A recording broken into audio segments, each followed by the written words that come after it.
Here's a shocking truth. When analyzing 27 major Hollywood remakes, researchers found that 17 had higher budgets than the originals, but 10 of those actually produced less revenue. Even more telling, 21 of those remakes received lower audience scores than the films they were copying. These numbers herald a fundamental shift in Hollywood's priorities that threatens the soul of cinema. While remakes have existed since cinema's earliest days, never before have studios been so dependent on them for survival. Today, we're examining what this means for the future of film as an art form, and why the data points to a creative crisis that few are willing to acknowledge. Before we condemn all remakes as creatively bankrupt cash grabs, let's acknowledge an uncomfortable truth. Some of Hollywood's most beloved classics were actually remakes themselves. The practice of remaking films is as old as the film industry itself, with studios in the late 1920s rushing to remake their silent film catalogs once synchronized sound technology revolutionized the medium. The transition to talkies created a legitimate artistic reason for remaking films. Suddenly, stories previously told through visual language and title cards could incorporate dialogue, music, and sound effects. Wait a minute, you ain't heard nothing yet.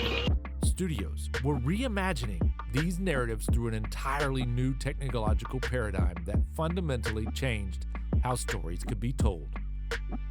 Consider The Maltese Falcon, which most viewers know as the 1941 noir classic starring Humphrey Bogart. What many don't realize is that this definitive version was actually the third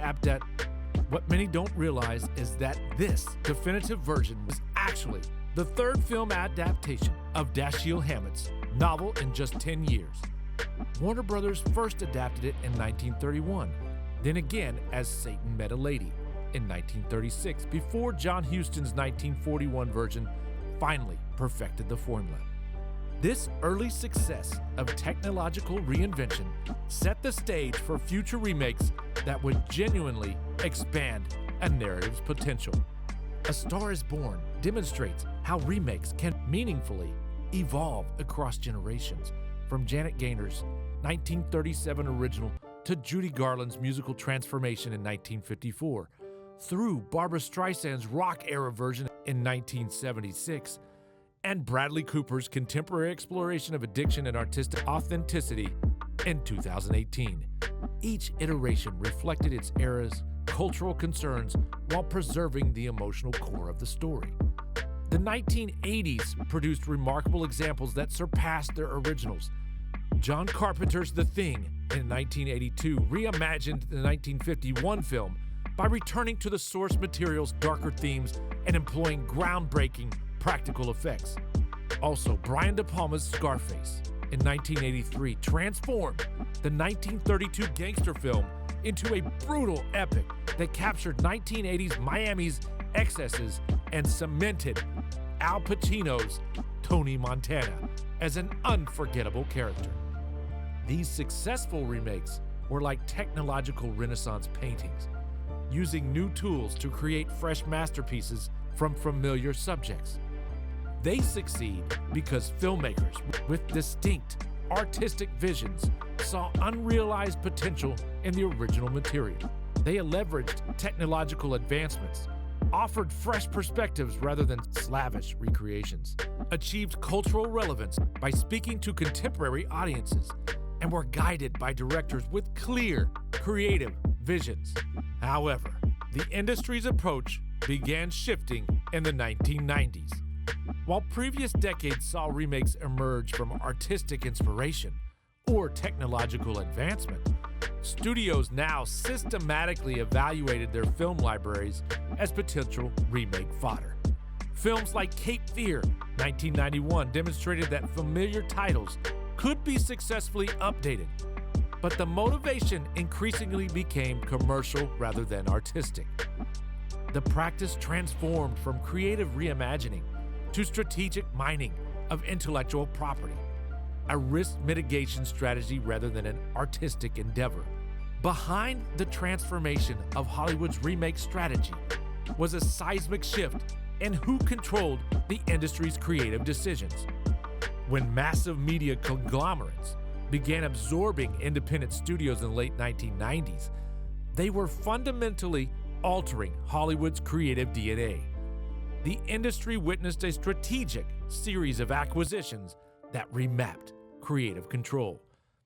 Disney's purchase of Remakes in 1993 marked an early warning sign, followed by the transformative AOL-Time Warner merger in 2000. Then, Disney's $4 billion Marvel Entertainment acquisition in 2009, and Lucasfilm in 2012. Each transaction methodically transferred creative authority from filmmakers to financial analysts, essentially replacing visionary storytellers with corporate accountants as the industry's decision makers. This corporate consolidation placed filmmaking decisions in boardrooms where executives answered to Wall Street analysts rather than audiences. The old Hollywood system, while profit-driven, had maintained a balance between commerce and creativity that dissolved as quarterly earnings reports gained primacy over creative instincts. The Marvel acquisition revealed an industry-wide strategy that would convert nostalgic properties into reliable revenue streams. The pattern became unmistakable. Hollywood's future would be built on exploiting familiar intellectual property rather than developing original concepts. The financial logic driving this shift is coldly rational. Production budgets have ballooned from an average of $70 million in 2000 to well over $200 million today for major releases, making failure potentially catastrophic for publicly traded companies. This dramatic budget increase directly correlates with executive caution. Original stories represent marketing challenges requiring audience education about new concepts, while pre-existing intellectual property comes with a built-in awareness that reduces marketing expenses. This strategy manifests as nostalgia mining, deliberately targeting audiences with emotional connections to existing properties. Studios have calculated that emotional attachment translates directly to ticket sales, merchandise revenue, and streaming subscriptions. Financial predictability trumps creative possibility at every turn. The numbers confirm this transformation. As production budgets climbed over $200 million, the percentage of original major studio releases plummeted. Studios now operate by a principle expressed by industry insiders: exploit it as much as the audience will allow. This calculation extends beyond production to marketing. Familiar properties require less, quote-unquote, educational spending in campaigns, allowing studios to generate excitement rather than explanation, a substantial advantage over original concepts. The pressure from shareholders shapes creative decisions invisibly but profoundly. Publicly traded entertainment companies must deliver consistent returns, making established franchises irresistible compared to original storytelling.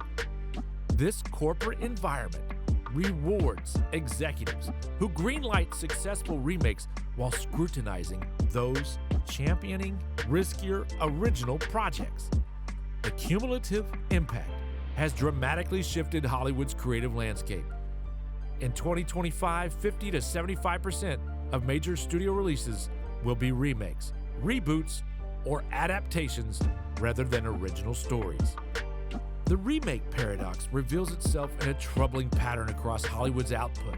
Increased budgets rarely translate to increased quality.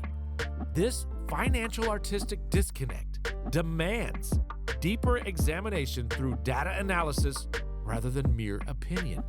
When comparing original films with their remakes, a clear methodology emerges, tracking critical reception, audience scores, and financial performance across multiple examples exposes systematic deficiencies in the remake approach. Let's consider the 2015 Poltergeist remake as a prime illustration of this phenomenon. despite a budget more than triple the 1982 original, which was $35 million versus $10.7 million. The remake earned less at the box office, $95.4 million compared to $121.7 million, while suffering devastating critical and audience rejection. The original earned 85% positive critical reviews and 78% audience approval, while the remake plummeted to 31% positive critical reviews and 22% audience approval, representing a fundamental failure to recapture what made the source material resonate. This pattern repeats across numerous franchises. The 2016 Ghostbusters and 2014 RoboCop remakes both cost substantially more than their originals, yet saw dramatic drops in audience scores. These expensive hollow echoes sacrifice emotional connection for technical advancement. The 2019 Lion King remake, despite earning over $1 billion worldwide, was described as emotionally flat. Its photorealistic animals unable to convey the expressiveness of hand-drawn animation. Box office success sometimes masks artistic deterioration. The 2019 Aladdin remake doubled the original's earnings but saw critical reception fall from 94% to 57%. The comparable audience scores suggest nostalgia's powerful influence. Viewers may enjoy remakes while still recognizing their artistic inferiority. The artistic bankruptcy extends beyond family films. The 2017 The Mummy remake, with its enormous $195 million budget, earned less than the 1999 original, while watching its critical score collapse from 59% to 16%. These failures reflect a creative approach prioritizing superficial elements over substance. Yet some remakes buck this trend, highlighting the crucial distinction between reimagining and merely replicating. The 2016 The Jungle Book earned stronger critical scores, 94% versus 87%, and audience approval, 86% versus the original 82%, than its predecessor. As in 2016's Pete's Dragon, it jumped from 52% to 88% positive reviews. These successes demonstrate that genuine artistic vision can breathe new life into familiar stories. What separates triumphs from cash grabs? Successful remakes typically feature directors with distinct artistic voices and genuine passion. They update outdated elements while preserving core themes rather than simply applying modern visual effects. Most importantly, they answer a fundamental question: why does a story need retelling now? The data exposes a systematic problem. When remakes are conceived as profit vehicles rather than artistic endeavors, they often fail at both objectives. While some generate substantial revenue, the consistent decline in audience and critical reception suggests this strategy has diminishing returns, creating technical showcases without the emotional resonance that makes cinema truly enduring. As we've seen throughout cinema history, remakes themselves aren't the villain in this story. It's the corporate machinery that's transformed thoughtful reinterpretations into assembly line products. The future of film hangs in the balance, like a classic reel on the verge of unraveling. Great storytelling is about discovery, and audiences demonstrate their hunger for originality through successes like Everything, Everywhere, All at Once. Viewers embrace fresh narratives when given the chance. The responsibility falls on both sides of the screen. Studios must rediscover the courage for creative risks, while audiences vote with their wallets. Our collective choices will determine whether cinema experiences a renaissance or stagnates in recycled mediocrity. Till the next one, Golden Noir, signing off.